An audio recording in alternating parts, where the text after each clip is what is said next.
The doctors swore she couldn't hear a thing. That single mistake was about to cost some very powerful people everything they had schemed to take. Serena Hayes lay in a hospital bed with machines breathing for her, monitors ticking out the rhythm of a heart that refused to quit, and a chart at the foot of the bed that read, "Deep coma, no awareness." Every specialist agreed. The woman who had built a $2 billion empire was gone, they said, even if her body lingered. But Serena heard all of it. She heard the executives measuring her shares.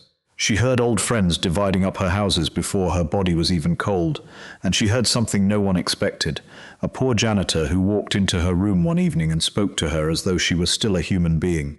So why would a billionaire, fully awake and fully aware, choose to keep pretending she was unconscious? What was she waiting to hear? If you have ever felt invisible to the very people who were supposed to see you, drop a comment and tell us where you're listening from, because this is a story about the difference between being looked at and being truly seen. The night of the accident, Serena Hayes had been the guest of honor at a charity gala in the heart of the city. Cameras flashed against black gowns and silver trays. People applauded when she stepped to the podium, and she gave them the smile she had perfected across 30 years in business, the one that never quite reached her eyes. At 52, she was the chief executive of Hayes Development Corporation, one of the largest real estate empires on the East Coast. Magazines had put her on their covers twice. Politicians courted her endorsement. Young women in business schools studied her deals and dreamed of becoming her. She had learned long ago how to fill a room and leave it without ever letting anyone follow her home. Then her driver turned onto the highway, and a freight truck lost its brakes and came across the median like a falling building. Metal folded, glass turned to rain, and the woman who commanded billions suddenly commanded nothing at all, not even her own hands. She woke in darkness, not the soft darkness of sleep, but something far worse. Her mind was sharp and screaming, and her body would not answer. She tried to open her eyes, and nothing moved. She tried to lift a finger, and felt only the distant memory of what a finger was. She tried to scream, and the scream stayed locked behind her teeth, echoing in a skull that no one could hear into. The doctors called it a deep coma. They stood in the hallway trading words like prognosis and brain activity in the hushed tones people use around the dying. What none of them tested for, what none of them even considered, was a rare condition in which the mind stays fully awake while the body goes utterly still. They looked at an expensive woman in an expensive bed hooked to expensive machines, and they assumed the worst, because assuming was easier than looking closely. The first day passed in a blur of clinical routine. Nurses adjusted her line and talked about their weekend plans over her body as though it were a piece of furniture. A resident dictated notes into a recorder without ever addressing her by name. To all of them, she was a case, a number, a chart requiring maintenance. But the real cruelty didn't arrive until the visitors did. Somewhere in that first grey stretch between the clinical murmurs, Serena caught a fragment of talk between two nurses working over her line.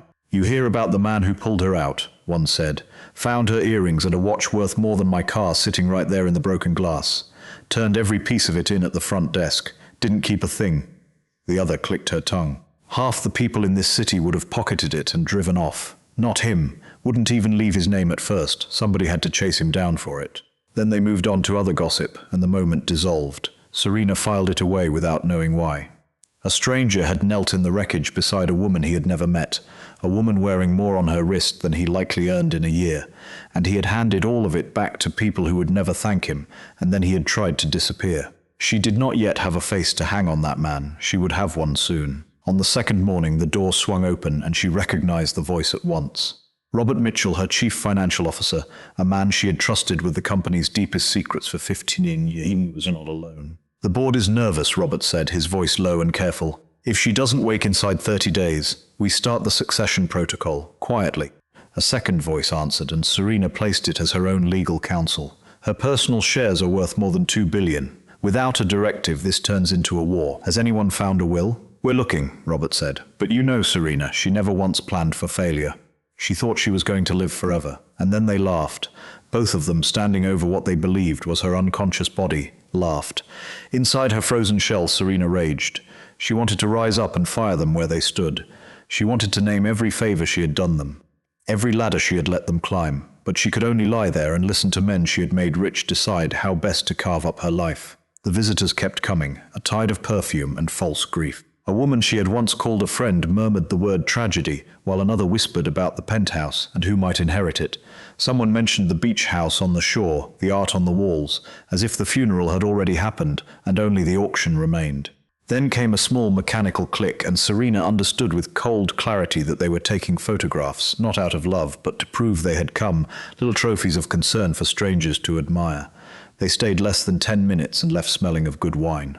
Her personal assistant came too, a young woman named Chloe, whom Serena had mentored for 3 years, promoted twice, defended in front of the board when others wanted her gone.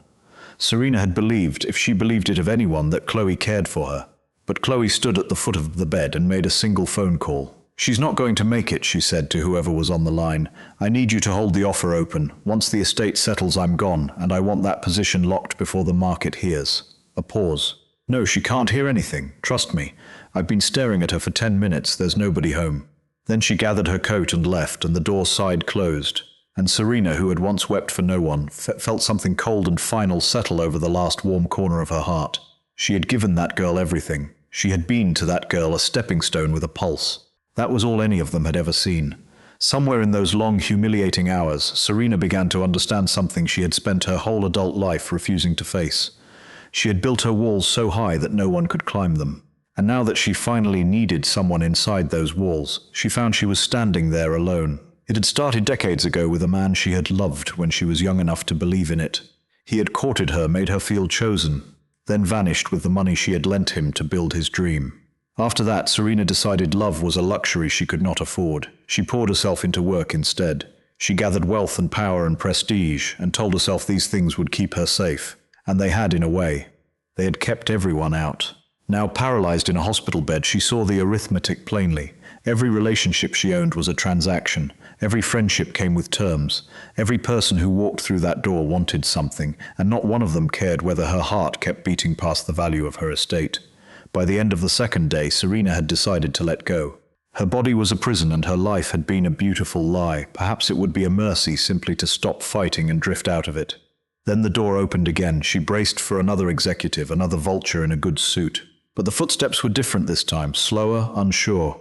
And there was the soft squeak of rubber-soled work shoes on the polished floor. "Good evening, ma'am." The voice was deep and gentle, with a faint southern warmth she did not recognize. "I don't know if you'd remember me, probably not, but I was there that night, at the accident." Serena's mind reached back through the wreckage of that memory, the smell of gasoline, the far-off wail of sirens, and something else beneath it all. A hand. Someone had held her hand. "My name's Marcus Johnson," the man said. "I work here at the hospital. Maintenance, mostly. Cleaning. I was driving home when I saw your car go over. I pulled to the shoulder and ran to you, and you were still awake when I got there. You grabbed my hand and held on tight, and I kept talking to you so you wouldn't be scared, right up until the ambulance came. I told you everything was going to be all right. I don't know if it was true. But I couldn't leave you lying there thinking otherwise." She heard him settle into the chair beside her bed with a tired exhale. "The doctors say you can't hear a word of this. They say there's nothing left in there to hear." He paused. "But I don't believe that. When my wife was dying, they told me the same thing. Said there was no point in talking to her. I talked to her anyway every single day, right to the end, and I believe she heard me. I believe she knew I was there." Something shifted deep in Serena's chest, in the one part of her that still obeyed her. This man had no idea who she really was. He did not know about the empire, the shares, the magazine covers. He was not here for any of it. "So I'm going to talk to you, Miss Hayes," Marcus said. "Maybe you hear me, maybe you don't. But I made you a promise that night. I told you that you'd be okay, and I don't much like breaking a promise." For 2 days Serena had been discussed like an asset, appraised and inventoried. This stranger spoke to her like a woman who simply needed company.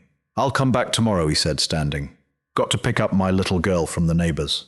She's 7 and she frets when I'm late." He crossed to the door, then stopped. "Sleep well, ma'am, and keep fighting. I know you're still in there somewhere." The door closed. In the silence that followed, Serena Hayes made a decision that would have astonished every person on her board.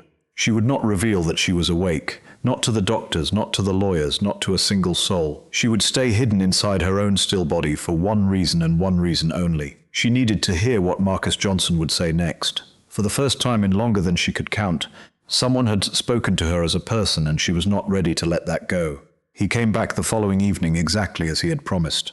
She heard the familiar squeak of his shoes, the settling of the chair, and she found herself holding a breath she could not actually hold, waiting. "Evening, Miss Hayes," he said. "Long day. 3 floors to clean by myself because Jimmy called in sick again. That man catches more colds than anybody alive." He chuckled quietly. "But I'm not complaining. Work's work." Some folks think what I do is beneath them, mopping floors, scrubbing sinks, hauling trash. They look right through me like I'm a window." He told her about his day, and she listened the way she had never listened to anyone. He described the doctors who never once looked up when he cleaned their offices, the visitors who complained about the smell of disinfectant as though he had insulted them, the security guards who still stopped him in the halls to ask for identification even after 6 years on the job. "You know what I tell myself," Marcus said. "Every room I clean, I'm helping somebody heal. Maybe they never know it, maybe nobody ever thanks me. But when a patient opens their eyes in a clean room, with fresh sheets and a floor that smells like pine, maybe that's one less worry on their mind. Maybe that's how a man like me leaves a mark." Something stirred in Serena that she could not name. She had spent an entire career surrounded by people who lived for recognition. Every deal she closed was announced, every tower she raised was celebrated, every dollar was counted out loud. She had never once thought about the people working in the seams of the world, keeping it running with no applause at all. "Had a woman on the 4th floor a couple of years back," Marcus went on, as if he could feel her listening. "Lost her wedding ring. Slid right off her finger, she'd gotten so thin. But the first thing anybody thought was that the cleaning man took it. Security walked me into a little room and asked me to turn out my pockets while the whole floor watched through the glass.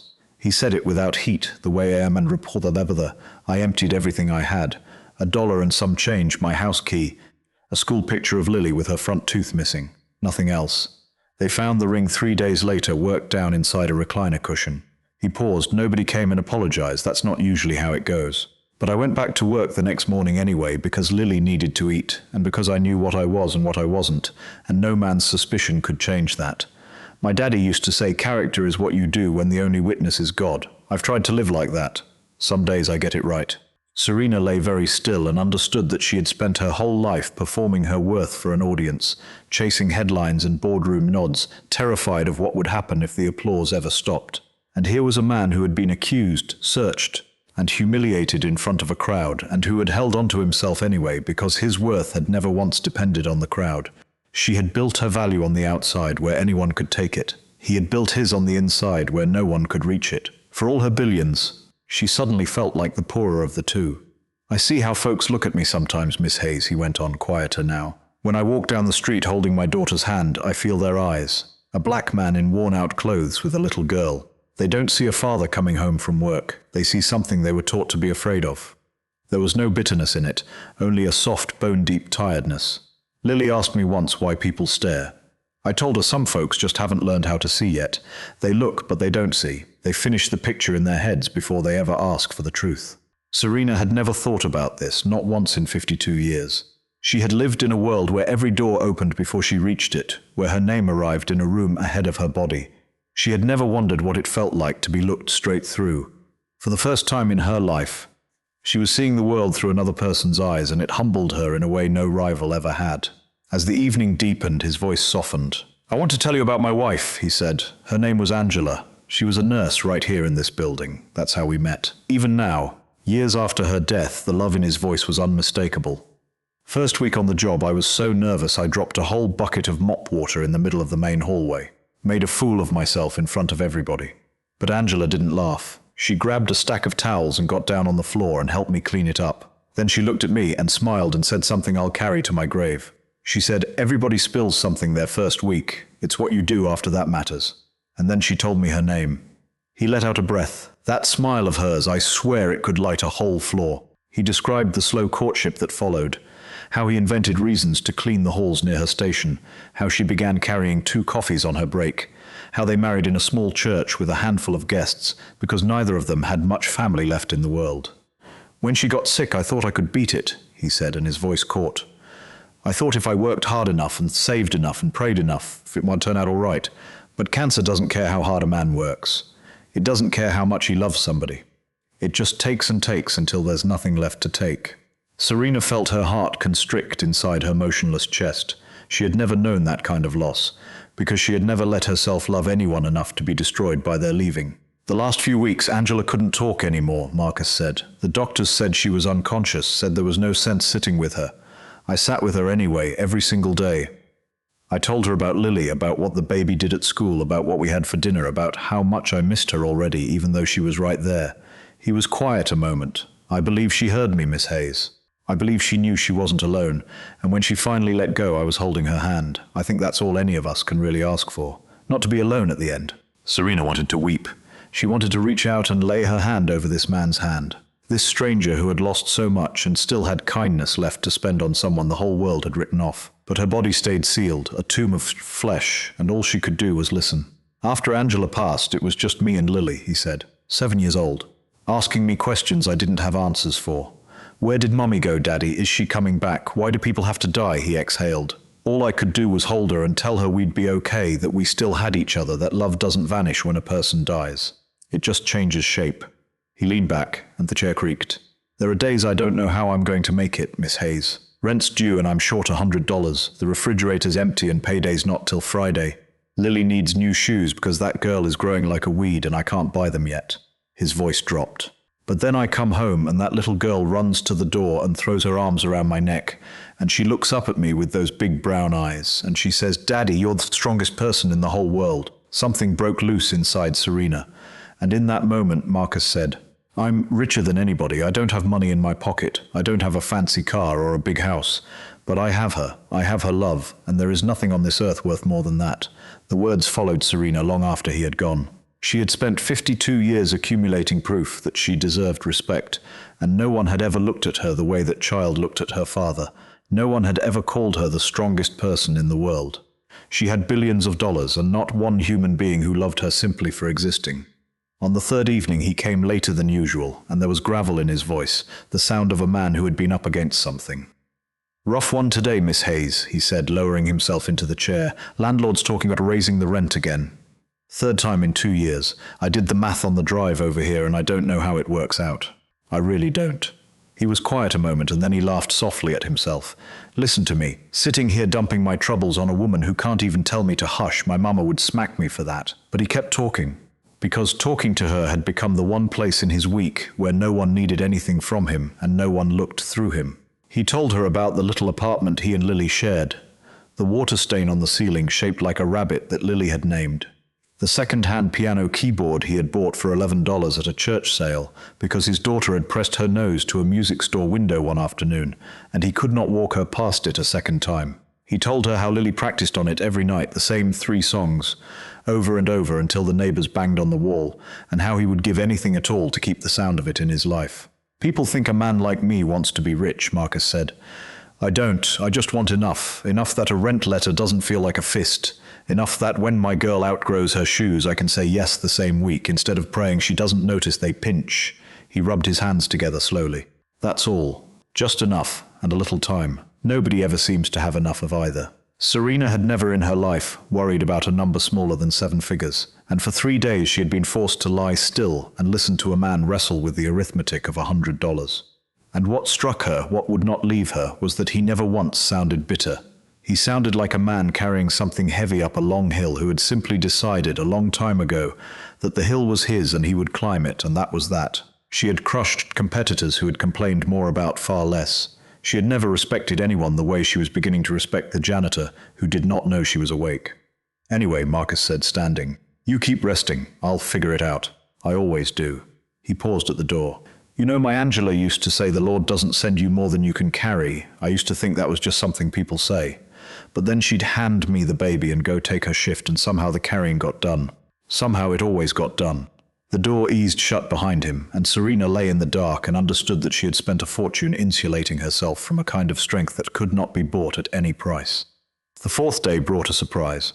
Marcus arrived earlier than usual, and there was a second set of footsteps beside his, light and quick, the footsteps of a child. I'm sorry to bring her, Miss Hayes, Marcus said. My neighbor had an emergency, and I couldn't find anybody else. I hope you don't mind. A small voice piped up. Daddy, is this the lady you keep telling me about? Yes, sweetheart, this is Miss Hayes. Remember, we're quiet and we're kind. But she's sleeping. Can she hear us? I believe she can, baby.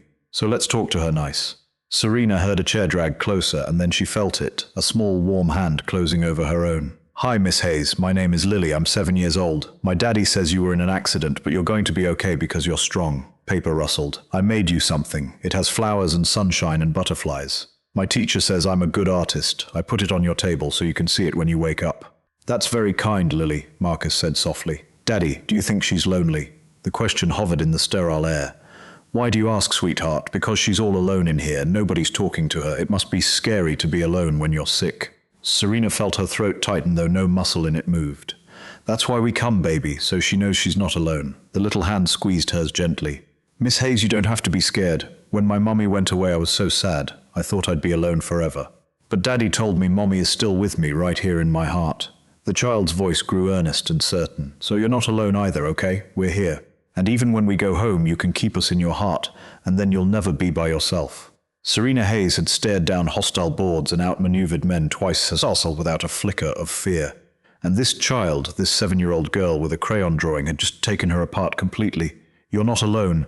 3 small words she had never once heard across all her years of wealth and power.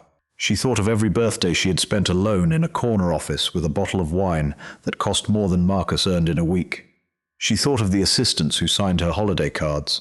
The galas where 400 people applauded a woman not one of them would have sat with in comfortable silence. She had confused being surrounded with being loved. She had confused being needed with being wanted.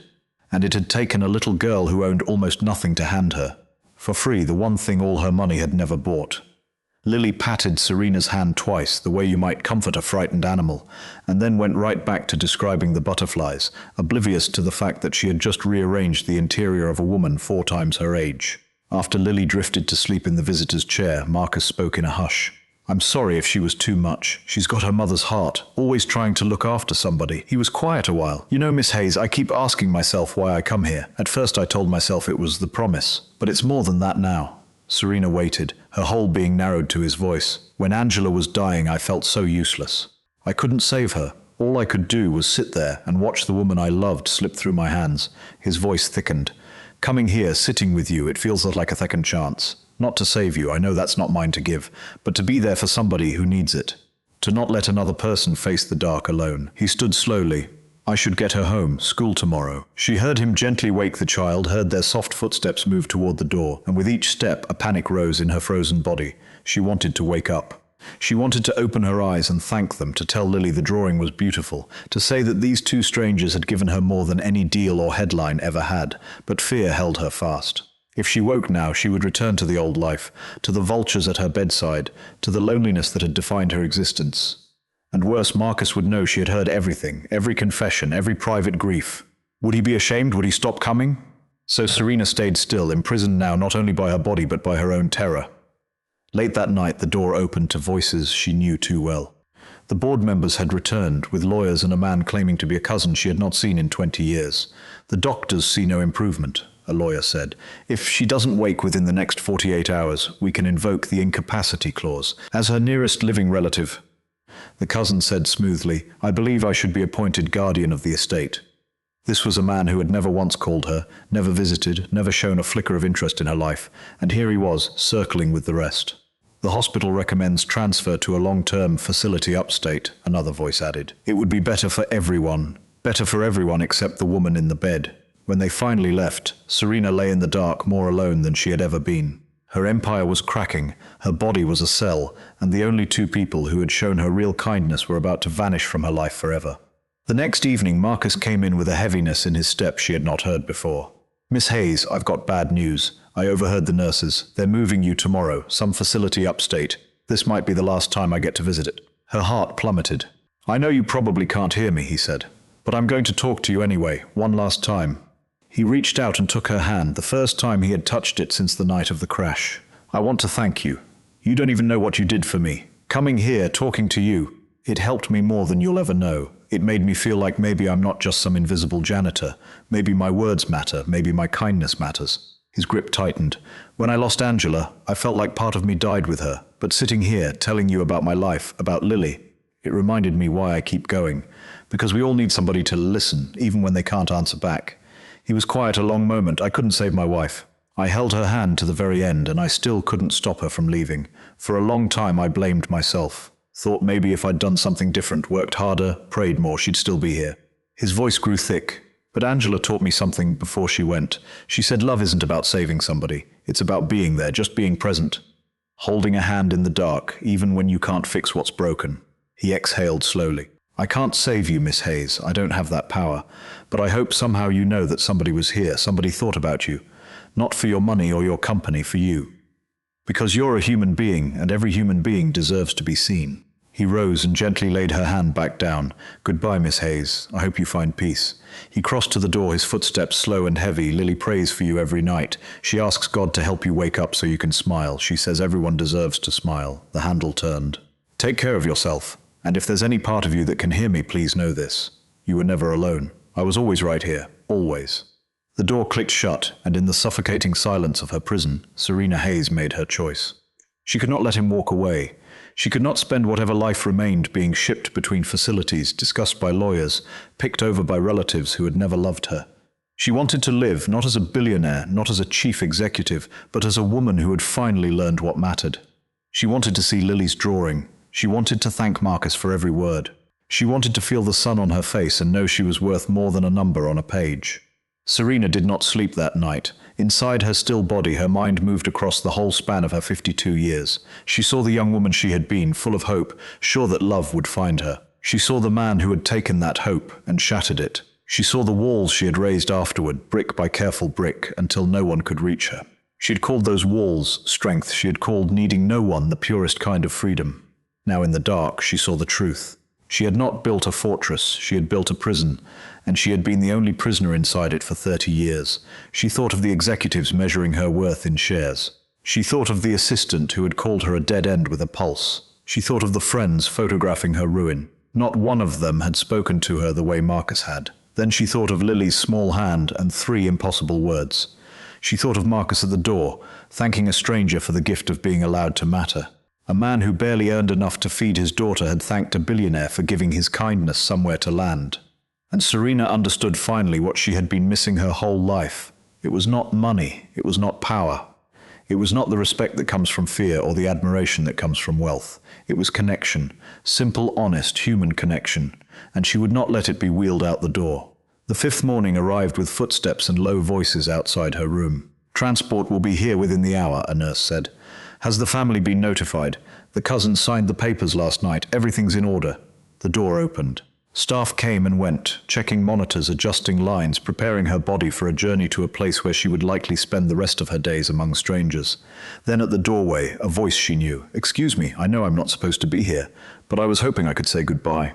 It was Marcus. The nurse hesitated. Sir, she's being transferred within the hour. We really don't have time. Please, 2 minutes. I was with her the night of the accident. I just want to say goodbye. A long silence, then a sigh. 2 minutes, that's all. Marcus crossed the room. She heard his breath catch as he looked down at her. Miss Hayes, he said softly. I don't know if you can hear me. I never have known. But I had to come one more time. He moved closer. I wanted to tell you that meeting you changed something in me. Before, I was just going through the motions. Working, coming home, taking care of Lily. But talking to you reminded me why kindness matters. Why showing up for people matters, even when they can't thank you for it. His voice grew thick. I hope wherever they take you, somebody talks to you, somebody holds your hand, somebody treats you like you're still here. Because I believe you are. I believe you've been here the whole time. He stepped back. Goodbye, Miss Hayes. I'll never forget you. He never reached the door. It opened first, and the cousin walked in with 2 lawyers and a uniformed security guard at his shoulder. He took one look at the tall man in the grey maintenance uniform standing over his unconscious relative, and his face went hard. What is this? The cousin said. Who let the help in here alone with her? He turned to the guard. Do you have any idea what she's wearing? What's in this room? I want him searched right now. Sir, the nurse began. He was only saying goodbye. He was with her the night of the... I don't care what he says he was doing. The cousin crossed the floor and jabbed a finger toward Marcus's chest. This is a man off the street standing over a helpless woman worth $2 billion. People like you look at somebody like her and you see a payday empty your pockets. Marcus did not raise his voice. He did not step back. He held the man's gaze and said quietly, I've got a hospital badge with 6 years on it and nothing in my pockets but my keys and a picture of my daughter. Search me all you want.